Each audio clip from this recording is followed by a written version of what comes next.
Good evening, everyone, and welcome to Mission Ayurveda. Today, we are going to start our Panchkarma classes of BMS final year, and for that, Dr. Pooja ma'am will be leading you in Panchkarma classes from now. And ma'am has completed her graduation from Guru Gobind Singh IPO University, New Delhi. And I want to tell you that ma'am has secured gold medal during her graduation. And right now, she is pursuing her PhD in Department of Panchkarma from All India Institute of Ayurveda. Along with ma'am has deep passion for teaching and dedication to and for with enriched knowledge of this subject. And furthermore, ma'am एक बहुत ही अच्छी clinician भी है.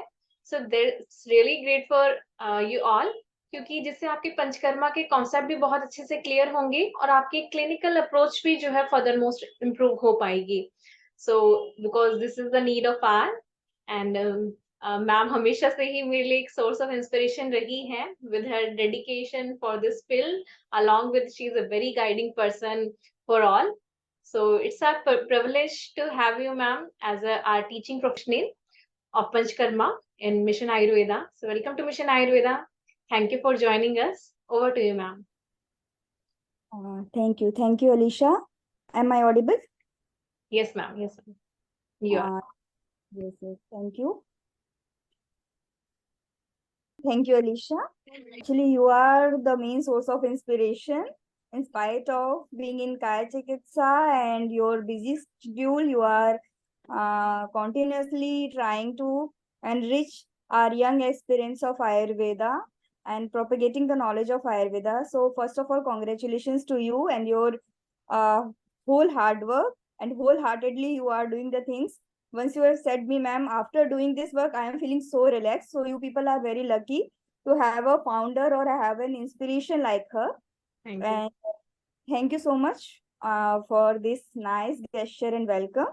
So हाँ, तो आज से हम शुरू करने जा रहे हैं पंचकर्मा का. तो सबसे पहले आप लोगों को टीचर्स डे की बहुत बहुत हार्दिक शुभकामनाएं और हैप्पी टीचर्स डे. आचार्य चरक बोलते हैं कृत्स्नो ही लोका बुद्धिमताम आचार्याम, और वहीं वाग्भट बोलते हैं आचार्य सर्व चेष्टासु लोक एव ही धीमतः अनुकुर्यात मेवातो लौकिक अर्थे परीक्षकः. For a wise physician the whole world is like a teacher. So हम लोग जो भी हम शास्त्र में देखते हैं, हमें सबसे ज्यादा दिक्कत कब आती है कि हमने थ्योरी पढ़ लिया लेकिन वो हमें समझ में क्यों नहीं आता है, क्योंकि उसका जो प्रैक्टिकल एस्पेक्ट है वो हम कहीं ना कहीं पीछे छूट जाते हैं, वो कहीं ना कहीं हम क्लियर नहीं कर पाते हैं. तो उस कॉन्सेप्ट को अच्छे से समझने के लिए हमें जो है वो दृष्टांत और शास्त्र दोनों का बहुत अच्छा ज्ञान होना चाहिए. उसके बाद ही we can proceed further. And जितना ज्यादा हम सीखेंगे हर एक दिन, आप चाहे ओपीडी में पेशेंट्स देख रहे हैं या हिस्ट्री ले रहे हैं या कुछ भी चीज आप समझ रहे हैं, तो एक ना एक बार आप उसको कोरिलेट करिए, उसको अच्छे से पढ़िए, तब जाके वो साथ साथ क्लियर होता है ना. तो आपका जो सिलेबस है, अब ज्यादा इस चीज पे डिस्कस ना करते हुए, क्योंकि ये गुरु और शिष्य का रिश्ता तो हमेशा से चला आ रहा है, तो जहां से तात्पर्य सिर्फ इतना है, जहां से जो चीज सीखने की मिले वहां से वो चीज जरूर सीखना है ना. तो फर्स्ट ऑफ ऑल जो है आपका सिलेबस है पंचकर्मा. इसमें जो है वो थ्योरी पार्ट है. थ्योरी एक पेपर इसका होता है 100 मार्क्स का है, और इसका जो वाइवा है 50 मार्क्स का होता है. और मैं आपको एक बार स्क्रीन शेयर कर दूं. मैं सिर्फ आपको पंचकर्मा का बेसिक बेसिक चीजें जो है वो समझाऊंगी. तो इसमें सबसे पहला जो आपका टॉपिक है इंट्रोडक्शन में, इंट्रोडक्शन जब भी हम पंचकर्मा करते हैं तो हमें बेसिक नेसेसरी क्या होता है. पहला क्वेश्चन ये उठता है कि 5 ही कर्म क्यों हैं, इसके अलावा अन्य कर्म क्यों नहीं बताए गए हैं, और पंचकर्मा और शोधन में क्या डिफरेंस है, क्या ये पंचकर्मा केवल और केवल शोधन ही है. तो बहुत सारी इसकी डीप डीप मीनिंग्स हैं, बहुत सारे इसके मतलब बताए गए हैं.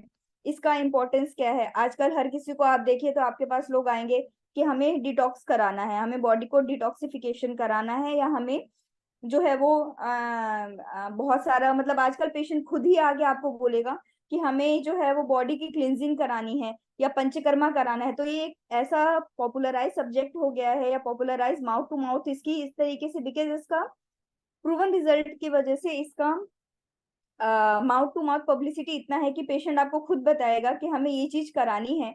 तो ये आपको वहां पे इस तरीके से हमें देखना है कि पंचकर्मा केवल शोधन है या शमन है, या क्या क्या चीजें इसमें इंक्लूड है। तो ये आपके पहले पार्ट में आता है। इसके बाद आता है, इसमें 7 बेसिकली पॉइंट है। तो दूसरा पॉइंट फिर आता है त्रिविध कर्म।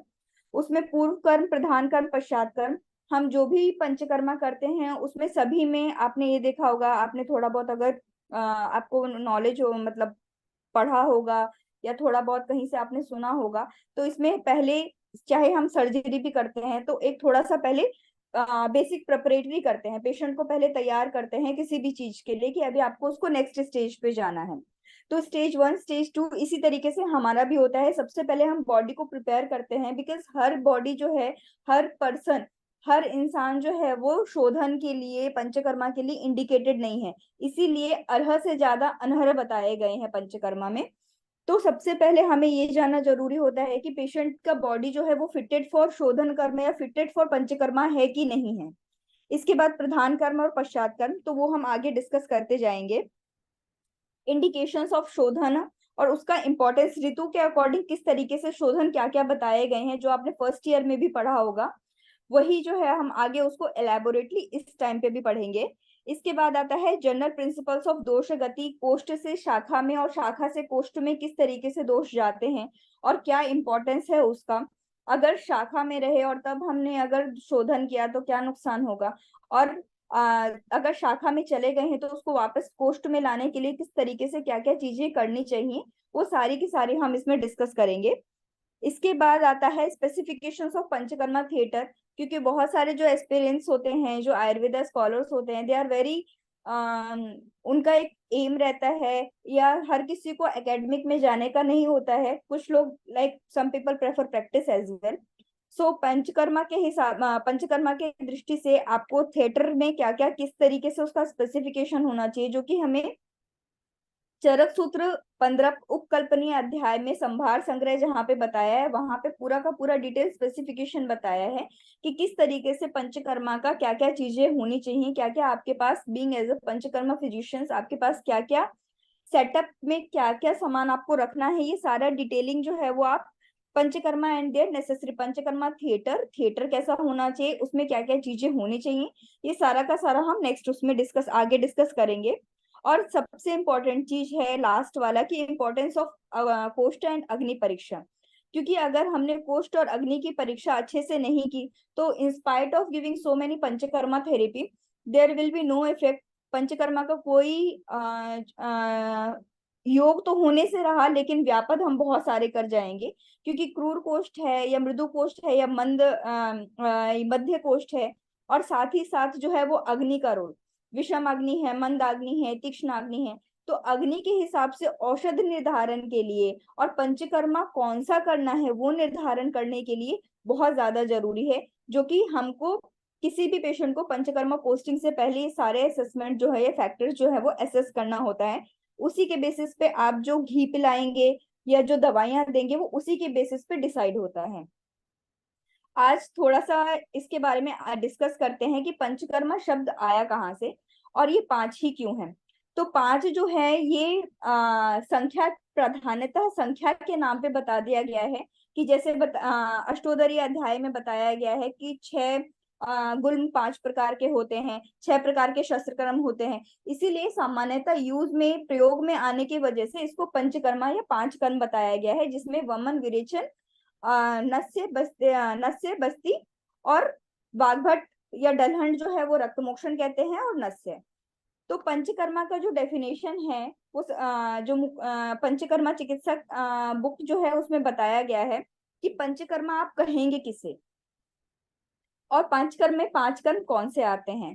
तो पंचकर्मा का डेफिनेशन बताया है कि स्नेह स्वेदादि द्वार शरीरस्य उत्कृष्ट दोषाणाम यथा सन्नम मार्गेण बहिर्निर्हरणम कर्तृत्वम संशमनम कर्तृत्वम च पंचकर्मत्वम।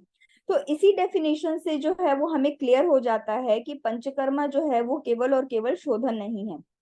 इसकी डिटेलिंग अभी आज जस्ट मैं आपका एक इंट्रोडक्टरी सेक्शन पढ़ा रही हूँ।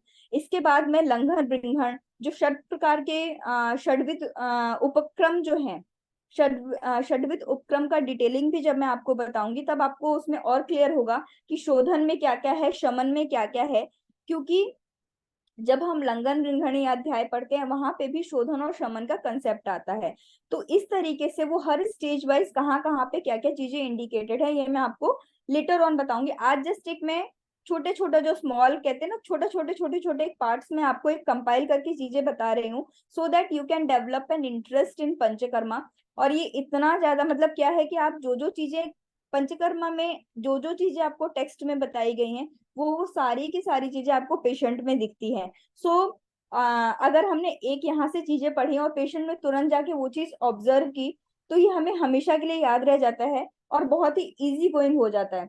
डेली हम वही चीजें पढ़ते हैं और वही चीजें देखते हैं और उसका रिजल्ट हमें सामने सामने दिखता है। अगर हमने ठीक से प्रॉपर बस्ती नहीं बनाई तो अयोग भी हमें दिखेगा, अच्छे से दिया तो सम्यक योग भी दिखेगा, अगर कुछ इंग्रेडिएंट्स ज्यादा कर दिए तो अति योग भी दिखेगा।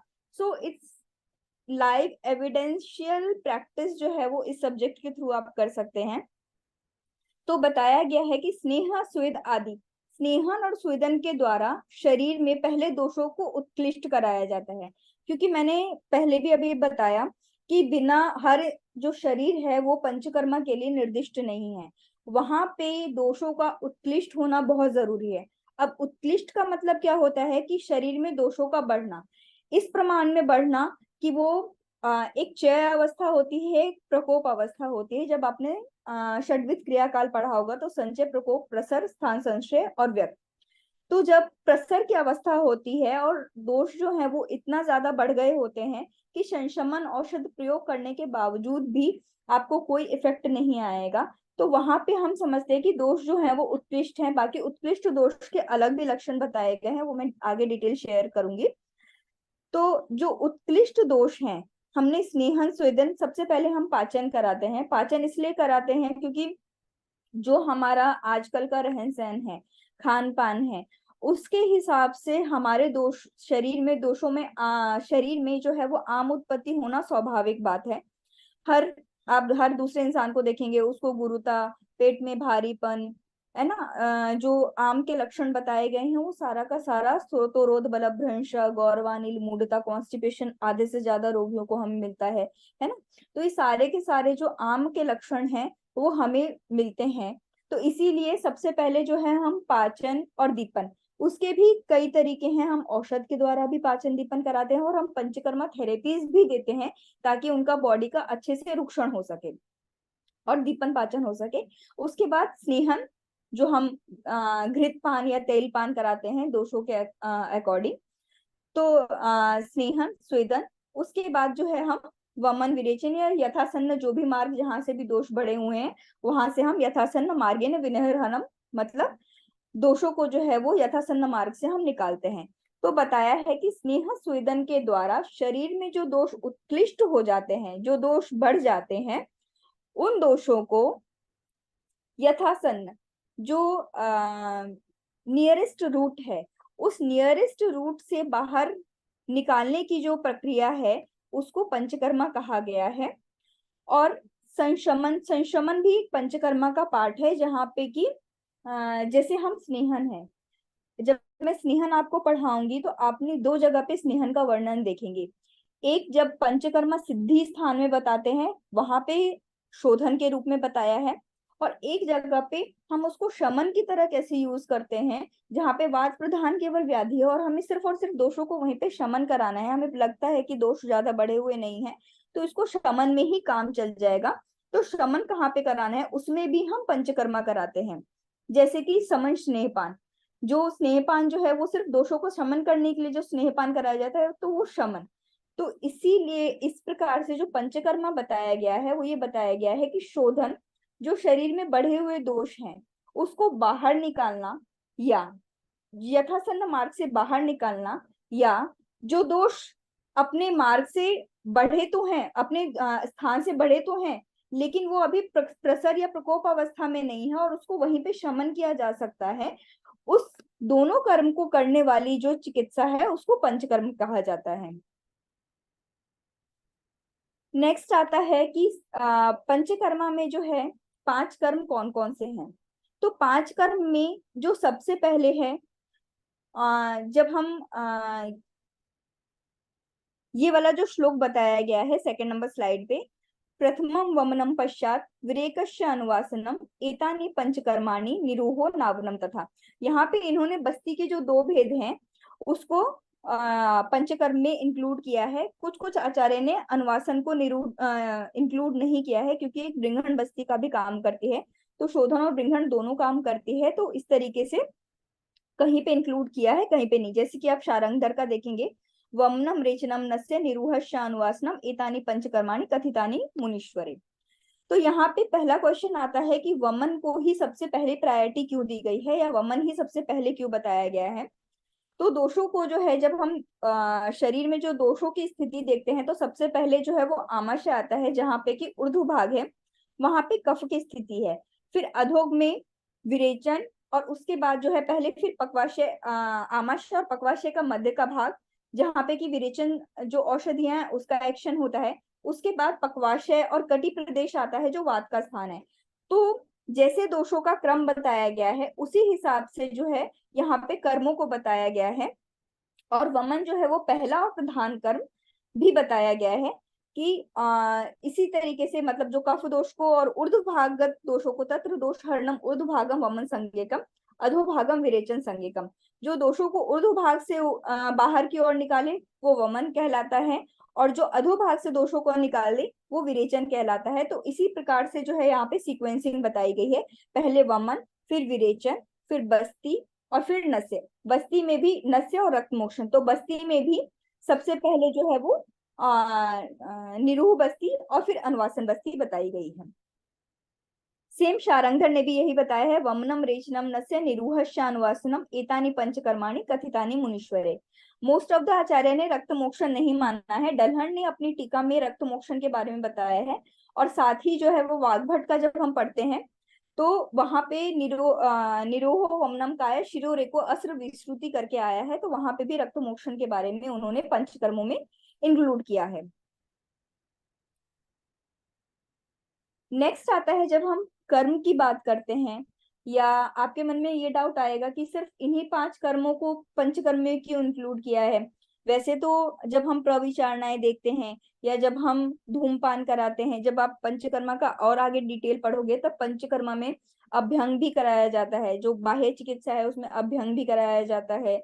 इसके बाद जो है वो कवल, गंडूश, अंजन, ये बहुत सारी जो है वो बाह्य पंचकर्म विधियां भी हैं। तो उनको पंचकर्मा में क्यों नहीं इंक्लूड किया गया, और केवल वमन, विरेचन, नस्य और बस्ती, इन्हीं को पंचकर्मा में इंक्लूड क्यों नहीं किया गया है। तो इसके लिए सबसे पहले हमें जानना होगा चरक सूत्र 2, जहाँ पे कि आचार्य ने पहली बार पंचकर्मा का वर्णन किया है। तो अगर कोई आपसे पूछे कि सबसे पहला जो वर्णन है पंचकर्मा का वो कहाँ पे बताया गया है, तो वो बताया गया है चरक सूत्र 2 में। और चरक सूत्र 2 का नाम जो है वो नेक्स्ट क्लास में आप लोग मुझे बताएंगे। This is the homework for you. आप लोगों को पता होगा, बट स्टिल ना, नेक्स्ट क्लास में इसका नाम बताना है। तो वहां पे जब आचार्य पंचकर्मा के बारे में बताते हैं कि जब दोष बढ़े हुए हैं तो आपको जो है वो यथासन्न मार्ग से निकालना है, तो यहाँ पे बताया गया है कि तानी उपस्थित दोषाणाम, तानी उपस्थित दोषाणाम मतलब उपस्थित जो दोष हैं, ये आइडेंटिफाई करना बहुत जरूरी है कि पंचकर्मा में दोषों का उपस्थित होना बहुत जरूरी है। दोष उपस्थित होंगे उसके बाद ही आप स्नेहन और स्वेदन कराएंगे, और उसके बाद मात्रा और काल का विचार करके पंचकर्म कराएंगे। तो क्वेश्चन पूछा जाता है ये फाइनल ईयर्स के उसमें कि पंचकर्मा का शब्द, पंचकर्म शब्द जो है वो सबसे पहले कहाँ पे प्रयोग में आया है। तो सबसे पहला जो पंचकर्मा शब्द प्रयोग में आया है वो चरक सूत्र 2 में आया है। और उपस्थित दोष का अर्थ है लीनत्व परित्यागेना, आप चाहे तो लिख सकते हैं लीनत्व परित्यागेना कोष्ठ गमनोन्मुखत्वम। ठीक है, लीनत्व परित्यागेना होता क्या है, जो हमारे स्रोतस होते हैं वहां पे दोष जो है वो चिपके पड़े हुए होते हैं, लीन अवस्था में होते हैं। लीन मतलब क्या कि चिपके हुए पड़े होते हैं, और फिर हम उस चिपके हुए दोषों को आगे ये जो हमारा पूर्व कर्म है जिसमें हम पाचन, स्नेहन और स्वेदन कराते हैं, इस एक एक का ब्यूटीफुली आचार्य ने एक्सप्लेनेशन बताया है। व्हाट इज, अगर हम पाचन कराते तो what are the benefits of pachana, why we should go for the pachana, पाचन क्यों इम्पोर्टेंट, किस तरीके से आगे आपको पंचकर्मा में काम आने वाला है। बिना पाचन के अगर स्नेहन स्वेदन करा दिया तो क्या स्थिति होगी। और अगर हम बिना पाचन के सीधा डायरेक्टली, कहीं कहीं पे प्रैक्टिस होता है कि हम सीधा डायरेक्टली स्नेहपान पे गए तो क्या क्या कॉम्प्लिकेशंस होती है, वो सारा बहुत अच्छे से टेक्स्ट में बताया है। वो हम आगे जब हम पाचन और पूर्व कर्म पे आएंगे तब मैं डिटेल में उसको बताऊंगी। तो तानी उपस्थित दोषाणाम, मतलब दोषों को उपस्थित करना है। उपस्थित में क्या है कि जो हम पूर्व कर्म कराते हैं उससे हम क्या करते हैं, लीनत्व का परित्याग। जो स्रोतस में जो दोष चिपके हुए हैं, लीन अवस्था में पड़े हुए हैं, उसको हमें वहां से उत्कृष्ट कराना है। उत्कृष्ट कराने के बाद कोष्ठ गमनोन्मुखत्व, मतलब जो दोष है वो कोष्ठ में आने चाहिए। जब तक वो दोष कोष्ठ में नहीं आएंगे, आप कुछ भी चीज, आप पंचकर्मा का कोई बेनिफिट नहीं होगा और आप उसको अच्छे प्रॉपर तरीके से पंचकर्मा या शोधन जो है वो मैनिफेस्ट नहीं होगा। सो फर्स्ट ऑफ ऑल जो है वो दोषों को उत्कृष्ट अवस्था या उपस्थित दोषाणाम जो वर्ड बताया गया है ये होना चाहिए, उपस्थित होना चाहिए। इसके बाद हम स्नेहन स्वेदन कराएंगे and then we will go for Panchakarma. तो यहाँ पे जब वर्ड कर्म आया है तो इसी के टीका में चक्रपाणी ने बताया है। अगर आप लोग को कोई चीज डिफिकल्ट लगे और if some queries are there, immediately you can stop me और you can raise the query in between, क्योंकि बिना समझे आगे बढ़ने से कोई फायदा नहीं है। जो भी आपका डाउट रहेगा आप इन बिटवीन डाउट पूछ सकते हैं और उसके बाद ही हम आगे बढ़ेंगे, क्योंकि छोटी छोटी चीजों का डाउट क्लियर होना बहुत जरूरी है। तो ये चीज बीच में आप इंटरप्ट करके रोक के पूछ सकते हैं, क्योंकि एक एक स्टेप क्लियर होता जाएगा तभी आगे का बेसिक क्लियर होगा। तो आगे का जो प्रोसीजर का है, ये जो सिद्धांत को जो फॉलो करना है वो बहुत इजीली आप कर पाएंगे। ठीक है। तो यहाँ पे चर्चा, यहाँ पे जो अभी मैं नेक्स्ट बता रही थी कि यहाँ पे डिस्कस है कि आप कर्म जो लक्षण है, तो इन्हीं 5 कर्मों को कर्म क्यों कहा गया है। बाकी जो कर्म है, गंडूष, कवल, अंजन, इन सबको पंचकर्मा में क्यों नहीं इंक्लूड किया गया, जबकि यूज तो ये भी पंचकर्मा का ही एक पार्ट है। अभ्यंग हो गया, उद्वर्तन हो गया, स्वेदन तो इसमें स्वेदन, इवन स्नेहन के साथ ही स्वेदन का भी इंक्लूजन होता है। तो इन सबको जो है वो पंचकर्मा में क्यों नहीं इंक्लूड किया गया। तो आचार्य बोलते हैं कि इह वमनादिषु कर्म लक्षणम बहु इति कर्तव्यता योगी दोष निर्हरण शक्ति जायस्व।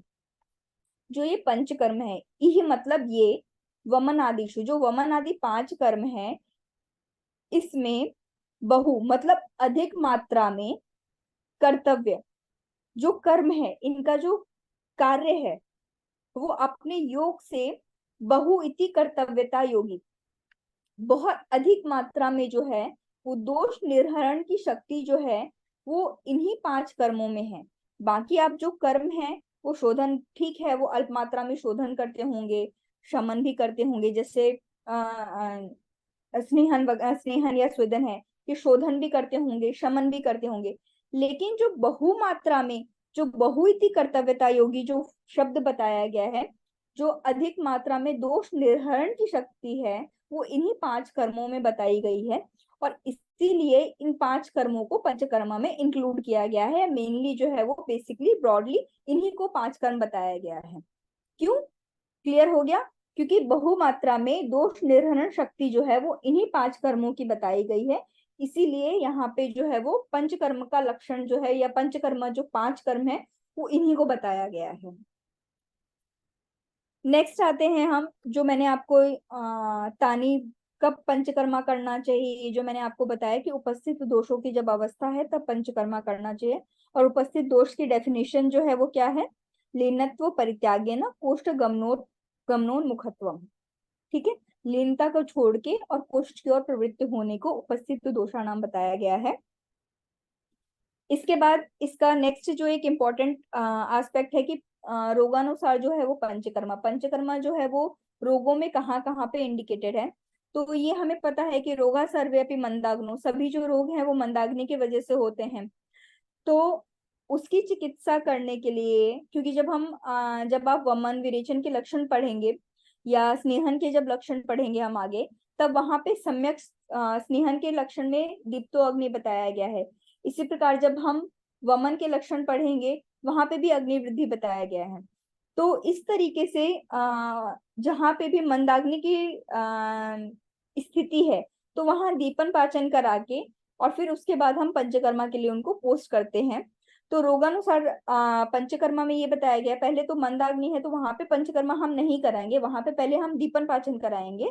लेकिन दीपन पाचन के नेक्स्ट स्टेज जो है वो पंचकर्मा में आगे उसको पोस्ट किया जाता है। तो इसीलिए जो है यहाँ पे कारण के साथ उसको आगे बताया गया है कि जहां जहां पे भी रोगों की इस तरीके से स्थिति है, तो वहां पे पहले अग्नि को ठीक करके फिर हम पंचकर्मा से एक बार अगर शोधन कर देते हैं, तो वहां पे रोगों का अपुनर्भव या रोगों का जो दोबारा होने के चांसेस होते हैं वो बहुत कम होते हैं, और अपुनर्भव चिकित्सा एक तरीके से हम इसको कह सकते हैं। ये श्लोक जो है, ये श्लोक मोस्ट ऑफ द स्टूडेंट्स को याद रहता है, और आपको भी ये श्लोक जो है नंबर 2 ये बाय हार्ट करना है। दोषा कदाचित कुप्यंती जिता लंघन पाच नहीं। ये मैं नेक्स्ट क्लास में किसी को भी पूछ सकती हूँ और किसी से भी सुन सकती हूँ। सो थोड़ा बहुत होमवर्क आप लोगों को मिलता रहेगा, so you should be very much attentive. और कोई भी डाउट आप मुझसे पूछेंगे तो मैं भी आपसे कोई भी डाउट या कोई भी क्वेश्चन इन बिटवीन पूछ सकती हूँ। So be ready for that also कि learning should not be one way only. आप मुझसे पूछेंगे the same in the same way I will also ask, at least I should know कि आप लोग को कितना कितना चीजें समझ में आई, या जो चीजें मैंने बताई वो चीजें आपको उसी वे में समझ में आई, क्योंकि एज इट इज नॉलेज को ग्रहण करना बहुत जरूरी है। और एक चीज और कि लास्ट में आपका एक Q&A सेशन रहेगा छोटा सा, ये मेरी आदत है, मैं जिन भी लोगों को पढ़ाती हूँ तो उनको छोटा सा एक क्वेश्चन आंसर सेशन लास्ट में जरूर रहता है। It's a kind of MCQs, और इट्स अ काइंड ऑफ किसी भी तरीके से क्वेश्चन किसी भी स्टूडेंट से पूछा जा सकता है। सो बी अटेंटिव और प्रॉपरली इसको सुनना है। ये वाला जो श्लोक है ये आप लोग को बाय हार्ट होना चाहिए, जो चरक सूत्र 16 चिकित्सा प्रवृत्ति अध्याय है उसमें बताया गया है। दोषा कदाचित कुप्यंती जिता लंघन पाचने जिता संशोधने येतु न तेषाम पुनरुद्भव। जो दोष हैं, अगर कभी लंघन पाचन हमने चिकित्सा कराई, शमन कराया, बहुत सारी चीजें हमने बहुत विभिन्न विभिन्न प्रकार की जो चिकित्सा है वो हमने इस्तेमाल कर ली, यूज कर लिया, उसके बावजूद भी अगर दोष जो है वो शांत नहीं हो रहे, तो बताया है कि दोषा कदाचित कुप्यंती जिता लंघन पाचने। जो लंघन और पाचन के द्वारा आपने दोषों को शांत किया है वो तो कभी कभार आगे जाके कुपित हो भी सकते हैं, लेकिन चिता संशोधने ये तो ना तेषाम पुनरुद्भव। लेकिन अगर संशोधन आपने प्रॉपर कराया है उसके बाद रोगों का पुनर्भव होना बहुत मुश्किल है, या रोग जो है वो प्राय पुनः उद्भव उनका नहीं होता है। इसमें एक डाउट ये आता है कि अगर जो दोष है वो अपुनर्भव होता है, तो जो कुष्ठ के स्किन डिसऑर्डर स्किन डिजीजेस के पेशेंट्स हैं, या जो स्थौले के रोगी हैं जिनमें यूजुअली जो कि वमन विरेचन के लिए जाते हैं, बेसिकली उनके पोस्टिंग हम लोग वमन विरेचन उनके लिए प्लान करते हैं for the weight loss management, या कुष्ठ के पेशेंट्स वगैरह में, या ये इस तरीके के जो मेनली तो हम लोग कुष्ठ और स्थौल्य या जहाँ पे भी दोष होगा वो देख के उसके हिसाब से अगर उत्कृष्ट अवस्था है, अम्ल पित्त वगैरह जैसे कंडीशन है, उसमें भी हम सद्योवमन हम लोग प्लान करते हैं। तो क्वेश्चन ये उठता है कि ये जो सद्योवमन ये जो हमने पंचकर्मा उनमें कराया, उसके बाद फिर से 6 मंथ बाद या 7 मंथ बाद उनको टेंडेंसी होती है कि दे में गेट डेवलप डिजीज। तो उसका एक सबसे बड़ा कारण ये है कि वहां पे कुछ ना कुछ जो है वो अपथ्य सेवन हुआ है, या निदान परिवर्जन जो बताया गया है, जो जो चीजें जो स्पेसिफिकली आचार्य ने बोली हैं कि आपको इस चीज का निदान नहीं सेवन करना चाहिए, जैसे तिल हो गया, गुड़ हो गया, दूध के साथ नमक इत्यादि का सेवन जो है, स्पेसिफिकली मैं स्किन वाले पेशेंट्स के लिए बता रही हूँ, इस तरीके का, या जो स्थौल्य वाले हैं, जो गलत खान पान जो हम लोग डेली रूटीन में फॉलो करते हैं, वो चीजें अगर रहेंगी तो उसके बाद उसके साथ साथ जो है वो पुनः उद्भव होने वाला जो समस्या है वो कंप्लीट नहीं होता। उसके लिए फिर आपको एक रेगुलर बेसिस पे जो है वो डिटॉक्स प्रोसीजर या शोधन जो है वो कराते रहना चाहिए, क्योंकि आज की जो हमारी डे टू डे लाइफ है उसमें प्रॉपर तरीके से लोग निदान परिवर्जन फॉलो करें, ये पॉसिबल नहीं होता है। तो इसीलिए उनको एक तो ये हैबिट में डालना है कि आपको साथ साथ पंचकर्मा तो आप कराइए, लेकिन आपको खान पान का या अपने जो लाइफस्टाइल डिसऑर्डर्स है उसका प्रॉपर ध्यान रखना है। अब आपके यहाँ से कोई पंचकर्मा चला के करा के चला गया, कोई स्थौल्य का पेशेंट है, और वो अपना जो रूटीन है कि आपको थोड़ा एक्सरसाइज करना है, जो हाई प्रोटीन इंटेक है वो नहीं रखना है, फैट वाली चीजें ज्यादा नहीं खानी है, जो प्रोलॉन्ग सिटिंग है वो चीजें अवॉइड करनी है, मैदा, bakery products, all these items you should have to avoid. And continuously ये जो मीठे से ज्यादा जो ये सॉल्ट हो गया या फ्राइड आइटम्स जो हो गए, वो सारे की सारी चीजें अगर आप एक्सेसिव अमाउंट में इंटेक में ले रहे हो, तो इसमें क्या, in spite of going through all this procedure, you may have the tendency to get the disease. तो इसीलिए इस चीज का भी बहुत ज्यादा ध्यान रखना है, और ये वाला श्लोक जो है वो आपको याद करना है। नेक्स्ट है स्वस्थ लोगों में। अब सबसे पहला क्वेश्चन है, ये आप लोगों से है, एनीवन कैन आंसर, कि whether Panchakarma is indicated in swasth people और नॉट। इंडिकेटेड है मैम। इंडिकेटेड है, ओके। कितने लोगों को लगता है इंडिकेटेड है? कैसे मैम, मुझे लगता है हम करा सकते हैं। ओके, नावेद को लगता है, मयूर को लगता है, और यस मैम, करा सकते हैं। ओके, और कोई अपना कोई अलग ओपिनियन देना चाहता हो? शैली, आलम, गोविंद, स्नेहा। ठीक है, पहली चीज ये है कि जो शोधन है ये स्वास्थ्य में इंडिकेटेड नहीं है।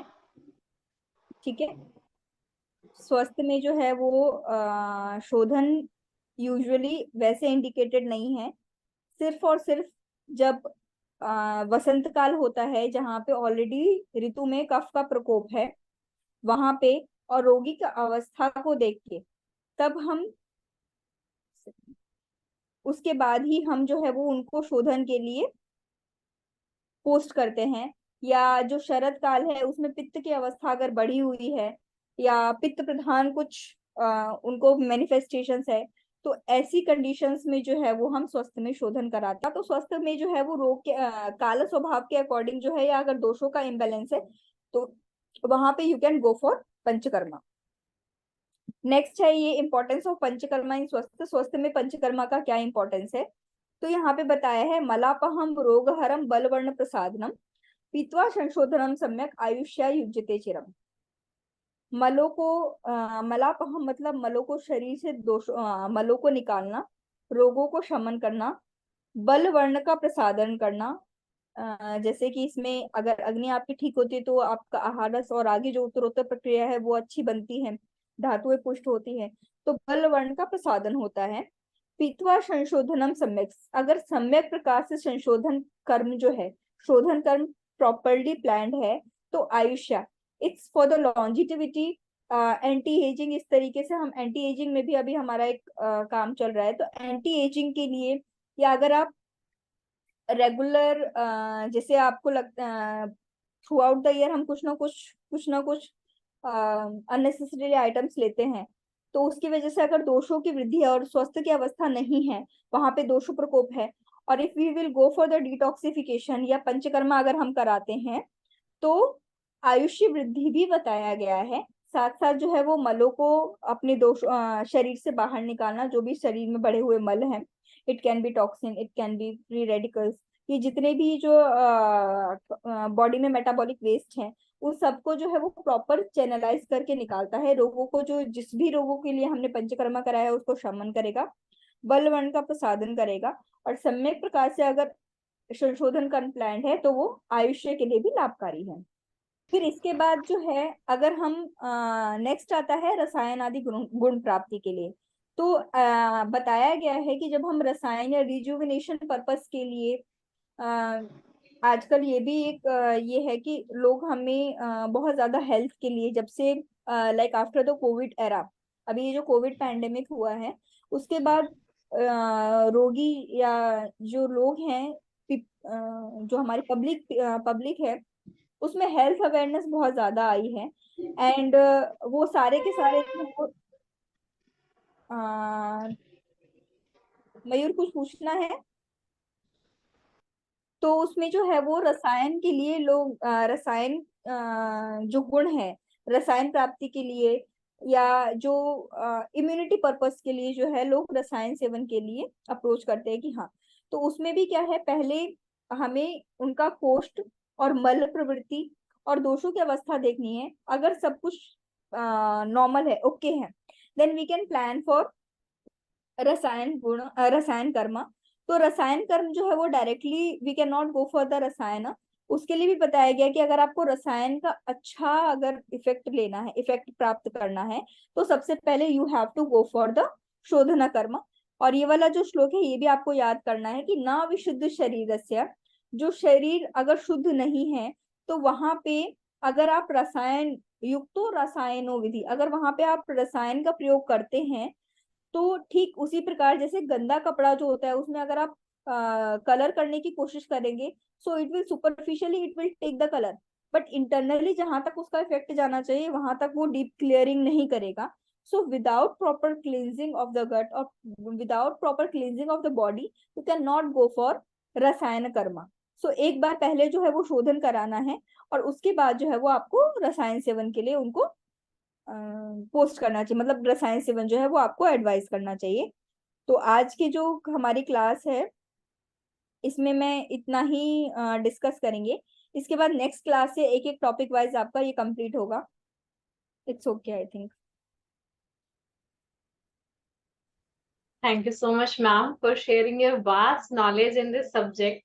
और बहुत ही इलाबोरेटिव और ब्यूटीफुल वे में आपने बेसिक्स ऑफ पंचकर्मा बहुत अच्छे से एक्सप्लेन किया। तो thank you so much ma'am, and literally we have to get a lot from you. Definitely ये classes not only for our final year students बल्कि सभी आयुर्वेदा स्कॉलर्स के लिए बहुत हेल्पफुल रहेगी और we are honoured to have you. Thank you ma'am. बस एक डाउट था अलीशा, आप बच्चों को पूछ लेना ये कुछ ज्यादा डिफिकल्ट तो नहीं हो रहा है बस।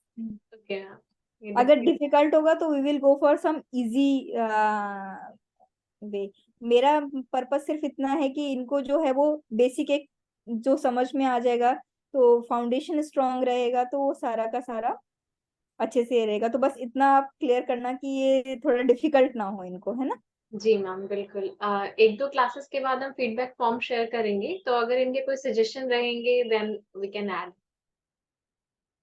Yes ma'am, and I know कि कई स्टूडेंट्स को उतना अच्छा अभी मैम क्लिनिकल एक्सपीरियंस नहीं है, तो we can share some videos और फॉर द प्रोसीजर जिससे उनका अंडरस्टैंडिंग और क्लिनिकल अप्रोच भी अच्छा हो और उन्हें चीजें ज्यादा बेहतर समझ आए, तो उसके लिए हम और आगे अप्रोच करेंगे। And thank you so much ma'am, thank you everyone, and I'll share the schedule of next class soon on group. तो कोई भी आपके सजेशन हो you can just text और जल्दी मैं आपको फीडबैक फॉर्म शेयर करूंगी और आपका जो भी शेड्यूल रहेगा क्लास से वो आपका शेयर किया जाएगा। Okay, thank you everyone, thank you ma'am, good night.